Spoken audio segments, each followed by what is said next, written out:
Bonjour à tous et à toutes, soyez les bienvenus aux 22e Assises européennes de la transition écologique. Une édition tout à fait particulière puisque, vous l'imaginez bien, à cause de la crise sanitaire, cette édition sera entièrement digitale. Pendant 3 jours, nous vous donnons rendez-vous sur ce canal pour suivre nos différents débats avec de nombreux invités qui tourneront bien sûr tous autour de la thématique de la transition énergétique et surtout de l'engagement. C'est maintenant qu'il faut agir, c'est maintenant qu'il faut faire quelque chose. Alors, cette 22e édition est digitale, toutes les précautions ont été prises et je vais me permettre d'ailleurs de retirer mon masque pour vous parler de manière plus claire et puis pour être aussi plus proche de vous, puisque les distanciations, vous verrez, ont été respectées. Et puis, nous sommes tous désinfectés les mains avant d'entrer sur le plateau. Je vais vous présenter tout de suite nos invités. Nous parlerons dans un instant avec monsieur Sébastien Javoc, vice-président du pôle métropolitain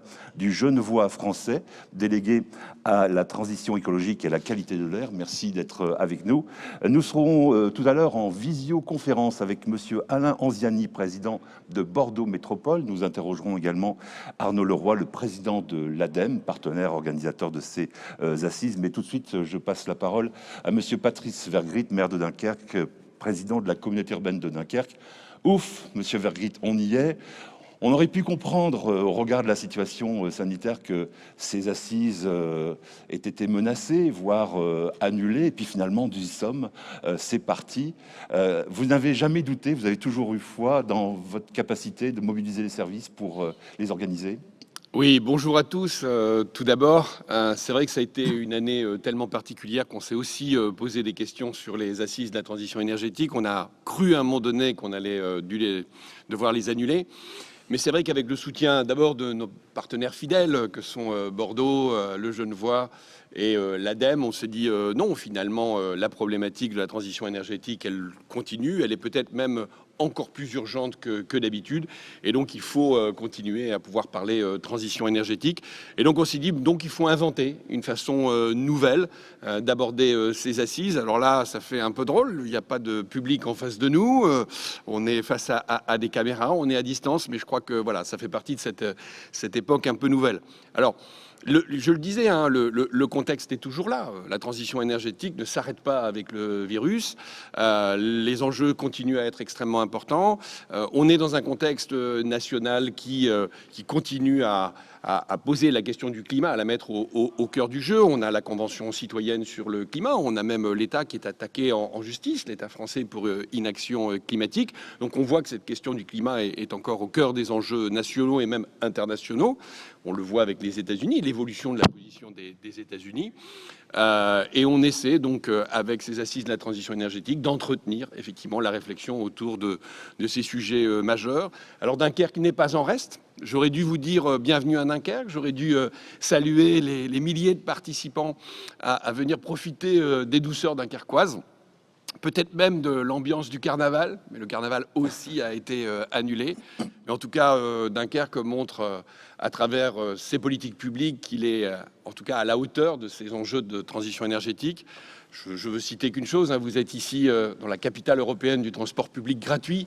Je pense qu'en termes d'innovation en matière de politique publique pour essayer de faire évoluer les comportements des citoyens face à la mobilité, c'est un bel exemple. On ne s'était pas vu à Dunkerque depuis presque 2 ans maintenant. L'expérience a continué. Ce qu'on a constaté, c'est un doublement de la fréquentation du transport collectif depuis 2 ans à Dunkerque. Jamais une agglomération n'avait connu une telle croissance qui montre effectivement l'engagement de ce territoire dunkerquois dans la transition énergétique. Et puis dans ce mandat, on continue avec de nouvelles innovations, ce qu'on a appelé le programme éco-gagnant, parce qu'on ne va pas se contenter de la mobilité. On va aussi aborder l'eau, on va aborder la performance énergétique des logements avec un dispositif aussi très innovant. Le vélo également avec un plan assez exceptionnel, les déchets également. Donc vous voyez, on va continuer et essayer d'être, comment dire, à la hauteur, et c'est Arnaud qui nous le dira tout à l'heure, à la hauteur de notre Citergy Gold. Voilà, donc bienvenue à Dunkerque, mais j'ai envie de dire de manière virtuelle. Alors, juste en un mot ou deux rapidement, qu'est-ce que vous attendez personnellement de ces attentes ? Alors ces assises doivent nous permettre justement de continuer à échanger, de nous nourrir, j'ai envie de dire, des expériences des autres territoires. C'est important, je pense que tout à chacun attend ça. On sait que c'est un enjeu important, on se pose parfois des questions sur les politiques publiques qu'il faut mener pour essayer d'être le plus efficace possible, le plus à l'avant-garde possible sur ces questions-là. Je pense que la volonté est là aujourd'hui, la volonté politique est là aussi aujourd'hui. Peut-être qu'il faut continuer encore à convaincre nos populations. On invente aujourd'hui une assise digitale, mais aussi gratuite, ce qui peut permettre à n'importe quel de nos concitoyens de suivre nos débats aujourd'hui. Peut-être qu'il faut faire ce travail pédagogique vis-à-vis de la population. Peut-être que notre population n'a pas encore complètement perçu les enjeux de la transition énergétique pour les années qui viennent. C'est urgent. La lutte contre le changement climatique, c'est urgent. Ça nécessitera des évolutions de nos villes, la façon dont on les conçoit. Et il faudra que la population en prenne pleinement conscience dans les mois et les années qui viennent, parce qu'il faut bouger. Merci beaucoup. Alors, vous le regrettiez tout à l'heure, on n'a pas les milliers de spectateurs en face de nous pour assister physiquement à ces assises, mais on me dit qu'ils sont quand même quelques milliers à s'être inscrits pour visionner les 3 jours de débat sur le site assise-énergie.net. C'est un site sur lequel aussi vous allez retrouver le salon virtuel, qui est une part importante de ces assises, où vous pourrez piocher un bon nombre d'informations et de conseils avec des personnes qui seront là pour répondre à vos questions. Alors, les assises en digital, ça veut dire aussi des gens qui sont à distance, et nous avons le plaisir d'accueillir monsieur Alain Anziani, président de Bordeaux Métropole, depuis son bureau à Bordeaux. Bonjour monsieur Anziani, vous nous entendez bien ? Bonjour et bonne journée à chacun. Merci, soyez les bienvenus pour inaugurer ces 22e assises. Alors à Bordeaux aussi, comme on l'évoquait il y a un instant avec Patrice Vergrit, il y a de grands défis à relever, et vous avez choisi de vous appuyer sur les forces locales de la métropole de Bordeaux, les forces économiques avec les entreprises, mais aussi les associations, les citoyens. Expliquez-nous un peu cela, s'il vous plaît.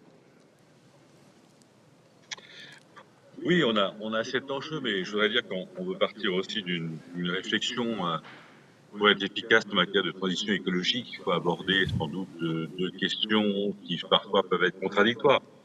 La première question, c'est comment on arrive à réduire évidemment toute notre pollution, les émissions de gaz à effet de serre, d'autres phénomènes qui sont aujourd'hui paralysants pour l'environnement. Donc c'est une vision défensive.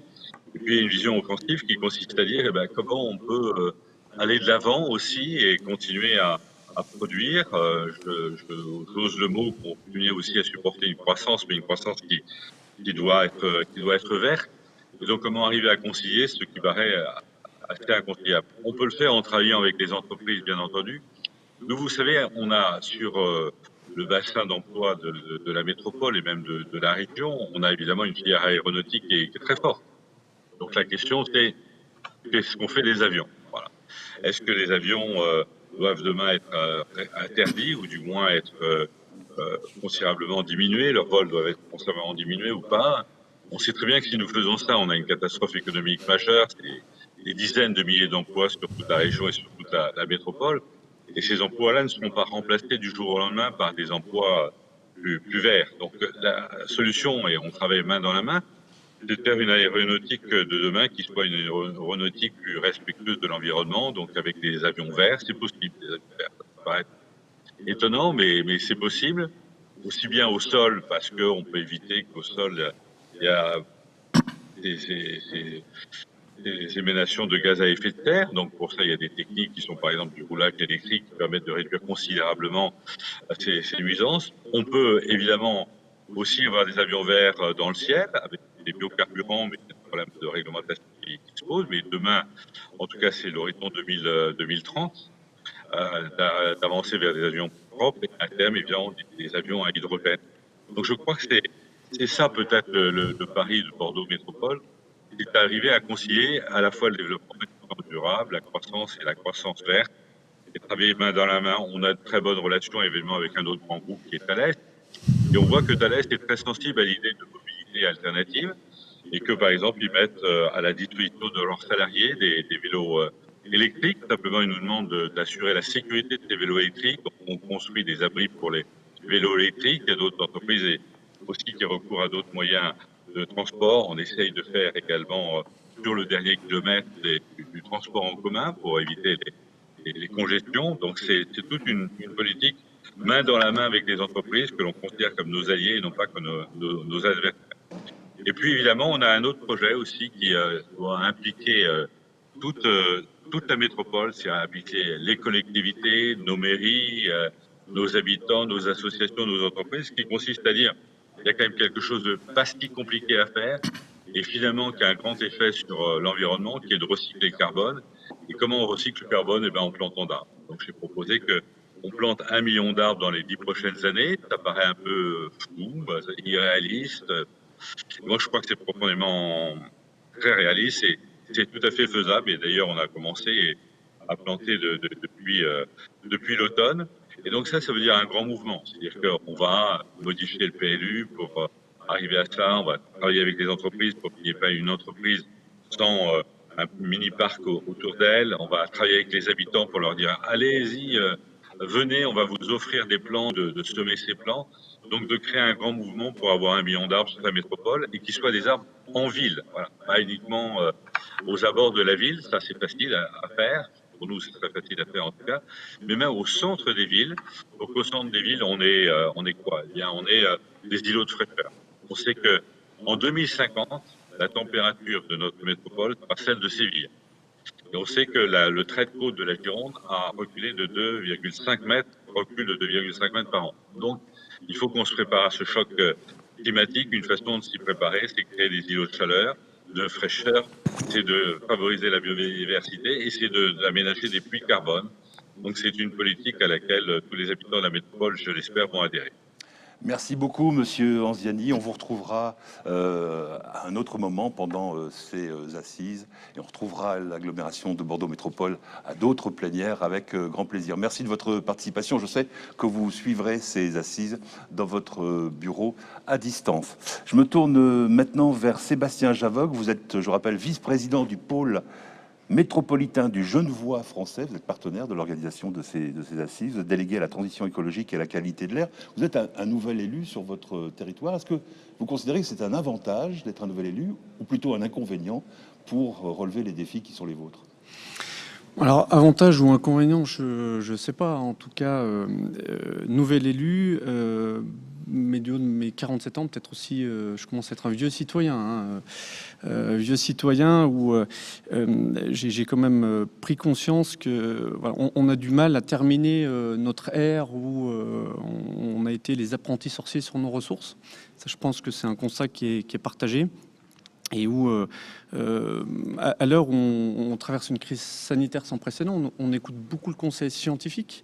Je crois qu'il faut aussi écouter le GIEC. On l'a trop peu peut-être pris en considération. Et on a des signaux d'alerte qui sont très forts. Voilà. Alors quand vous êtes jeune élu, que vous commencez dans un contexte comme ça, c'est vrai qu'il y a de grosses questions à se poser.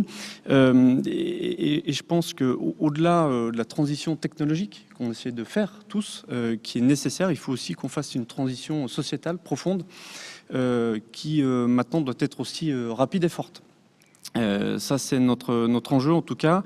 Et puis, je pense aussi qu'il faut qu'on sorte de l'entre-soi et qu'on sorte aussi de nos discours un peu technocratiques où voilà, il faut qu'on réussisse à créer ce mouvement de fond collectif. Alors, au niveau du Grand Genève, notre territoire assez particulier, 2 pays, Suisse, France, 2 départements, une grande région. On souhaite se lancer dans ce défi-là, dans ce défi de la transition sociétale écologique sur un territoire qui est un bassin de vie, un vrai bassin de vie avec ses particularités, un dynamisme économique fort, qui est une chance, qui est peut-être aussi une difficulté, parce que quand vous avez une énorme machine comme ça, il faut réussir à peut-être essayer de changer de cap. Et ce cap, on va vouloir l'écrire ensemble. Voilà, on se lance dans un défi qu'on a appelé Pacte, donc programme d'action concerté pour la transition écologique, voilà, où on souhaite vouloir porter un changement, un projet de société. Et je pense que notre grand défi, il va être là. On est lauréat Interreg dans les jours qui arrivent. Voilà, donc ce territoire de vie va devoir se lancer. Et quand vous êtes jeune élu, dans tout ça, à la table de collègues. C'est vrai qu'on peut avoir un petit sentiment de gouffre autour de nous, à se dire comment on va réussir à changer les clés de tout ça. Moi, je crois beaucoup au collectif. Et je pense que c'est vraiment par la mobilisation de nos citoyens, on le dit beaucoup, mobilisation du monde économique sur lequel il va falloir aussi travailler et redonner confiance. Voilà, je suis certes un jeune élu, mais je pense qu'on a beaucoup à faire pour que nous, élus, nous puissions réussir à créer cet écosystème et faire que voilà, ce mouvement de société puisse être fort. Et c'est vrai que j'ai parcouru en tant que technicien les bancs des assises dans ma vie antérieure. J'ai toujours apprécié ces moments où on pouvait partager nos expériences et créer ces collectifs qui sont absolument nécessaires. Ces moments d'inspiration, il faut qu'on les réitère. Donc je m'associe fortement aux collègues là pour. C'est vrai que dans un contexte particulier, numérique peut-être, certes, mais je pense que les 2000 ou 3000 inscrits derrière nous, voilà, on va malgré cette distanciation, on crée cette dynamique. Et puis c'est vrai que peut-être, je sais pas, Patrice, mais il nous manque un bon moment de chahut. Parce que c'est vrai que c'est dans le chahut aussi où le collectif se construit, où les coudes se resserrent finalement et où la direction est prise. Voilà. Donc moi qui suis très attaché au collectif, peut-être qu'il nous manque un grand moment de chahut dans notre moment là. Voilà. C'est une idée, je la retiens. On a vu des orchestres virtuels se créer, chacun chez soi jouant un instrument. Pourquoi pas imaginer un chahut européen avec chacun derrière ça. Bon, on retient l'idée, mais en tout cas, merci beaucoup pour votre intervention. On vous retrouvera aussi, bien sûr, plus tard dans ces assises. Je me tourne maintenant vers Arnaud Leroy. Vous êtes président de l'ADEME. Ces assises, elles sont vraiment marquées vers l'engagement. Vous avez, vous, la volonté, avec votre présence ici, de conseiller, de soutenir les élus pour qu'ils se mettent à l'action. Oui, alors oui, c'est tout à fait ça. Et bonjour à toutes et tous. Alors nous, on a plus que cette ambition-là. On a l'ambition de faire vivre ces assises. On est dans la 22e édition, retour un peu en terre natale. Donc tout a commencé aussi à Dunkerque il y a 22 ans. Donc je pense que c'est important et c'est peut-être pas anodin que dans ce moment très particulier, on soit de retour à Dunkerque, parce que ça démontre aussi une certaine résilience. Je sais que le mot est cher à Patrice de la formule de ces assises. Et moi, je retiens ce qu'ont dit mes collègues. Il y a une volonté d'accélération qui est notable, on le voit, un besoin. Donc on voit très bien, ça a été encore discuté il y a quelques semaines au niveau européen, on va vers plus d'ambition climatique, donc de facto, ça ruisselle aussi sur les ambitions du pays, donc il faut qu'on puisse se mettre à la maille. Et là-dedans, les collectivités territoriales, quel que soit leur, on va dire, leur niveau, la région, les EPCI ou les métropoles, et la commune jouent un rôle conséquent. Donc nous, notre rôle, c'est d'armer et de créer ces différents niveaux pour pouvoir accélérer et faire une transition énergétique qui soit acceptable, et je pense que ça a été dit plusieurs fois, qui va prendre une dimension sociale de plus en plus forte, parce qu'il ne faut pas que ce soit quelque chose qui coûte de plus en plus aux citoyens, sinon c'est le meilleur moyen de faire déraper le process. Donc on est quand même dans un process qui est à terme vital pour nous. Donc c'est pas un gimmick ou un caprice d'écolo ce qu'on est en train de faire. La transition écologique, ça a été dit pour ceux qui s'ennuient le week-end, il y a beaucoup de rapports, notamment le GIEC. Vous avez beaucoup d'informations qui vous démontrent, ça a été dit par Alain Anziani à l'instant, Bordeaux sera en 2050, selon les projections, sous un climat identique à celui de Séville. Ceux qui connaissent Séville savent que c'est en été un peu dur. Donc la question, par exemple, de l'adaptation des villes, la fabrication des îlots de chaleur, le débat qu'on doit avoir aussi sur la facilité que peut parfois représenter le recours à la climatisation électrique toute simple, alors qu'on pourrait travailler sur des modalités de construction, d'orientation des bâtiments, l'utilisation des vents naturels. Voilà, c'est ça qu'il faut qu'on puisse discuter, échanger. Et je crois que la poussée qu'on a vue dernièrement, aussi bien dans des baromètres d'opinion, d'attente des Français, des résultats électoraux, on voit qu'il y a une attente d'écologie, de réponse, et il faut qu'on puisse, nous, à notre niveau, à l'ADEME, donner les outils, fabriquer les outils, corriger les outils quand ils ne sont pas adaptés, former les élus, c'est aussi ça le rôle de l'ADEME. Et dans un contexte particulier, travailler aussi à la résilience du secteur économique qui travaille dans la transition et qui est, comme tous les secteurs économiques, chahuté. Donc voilà, donc on opère le plan de relance sur lequel on reviendra peut-être tout à l'heure. Donc voilà, ça c'est des sujets et c'est un peu le quotidien aujourd'hui de l'ADEME. Donc on a une chance inouïe d'avoir beaucoup d'équipes en région qui sont au contact quotidien, en dialogue avec les différents niveaux de collectivité pour justement fabriquer et accélérer sur ces éléments de transition. Et en même temps, une boîte à idées, beaucoup aussi à l'ADEME, où on suit les évolutions sociétales. Je crois que c'est important qu'on en parle. La question de l'acceptabilité est un sujet sur lequel il va falloir qu'on se penche beaucoup plus fortement, avec là aussi des mouvements complotistes, des contre-tout, de ceux qui veulent donner leur avis sans être experts. Donc voilà, il y a des gens qui savent dans ce pays sur les sujets de transition écologique. On est dans un chantier qui est pas simple, et il faut pouvoir l'assumer dans des formes démocratiques respectueuses des débats et des formes. Et c'est ce à quoi l'ADEME essaie de contribuer également. Très bien, ben oui, vous avez raison, on aura l'occasion de revenir sur ce fameux plan de relance que vous évoquiez il y a un instant, ainsi que sur les différentes initiatives de l'ADEME qu'on peut retrouver aussi sur le salon virtuel. Je vous invite d'ores et déjà à vous y rendre, soit par le biais du site internet assise-énergie.net ou alors sur l'adresse que vous pouvez noter, puisque vous êtes à votre bureau. Donc prenez de quoi écrire, aete.mon-salon-virtuel.fr. Voilà, vous notez cette adresse et vous accédez au salon virtuel et à tous les outils qui vous sont mis à disposition et même des interlocuteurs qui sont là en direct pour vous répondre. Messieurs, merci beaucoup de votre participation à cette ouverture des assises de la transition énergétique. Je vous invite dans un instant, dans une dizaine de minutes maintenant, à suivre notre première plénière ouverte qui sera sur le thème Quoi de neuf, qui fera le point sur toutes les actualités qui ont modelé ces 18 derniers mois, qui les ont fortement impactés. Donc rendez-vous dans 10 minutes pour Quoi de neuf. Merci.